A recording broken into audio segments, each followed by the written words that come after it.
કૃષ્ણ કનૈયા લાલ કે છે।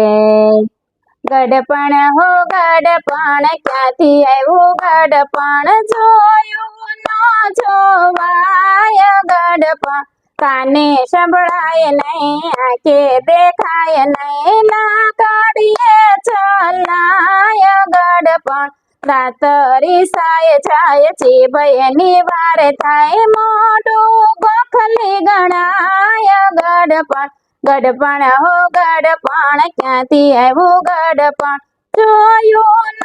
જોવાય ગડપણ છોકરાના છોકરા મારે છે કાકરા કઈ મારું ને કઈ ન કહેવાય ગડપણ તૂટેલો ખાટલો ને ફાટેલી ગોદડી પાસે મેલી દીધી પાણીની બાટલી દાંતણને ડાબલી અપાય ગડપણ બોલ્યો બોલાય નહીં ચાલ્યો ચલાય નહીં ખૂણામાં ખાટલો ઢળાય ગડપણ ગડપણ હો ગડપણ ક્યાંથી આવ્યું ગડપણ જોયું ન જોવાય ગડપણ કરના કહે છે ચૂપ જ બેસજો ટક ટક કરશો નાય ગડપણ ખાટલામાં સુવાય નહીં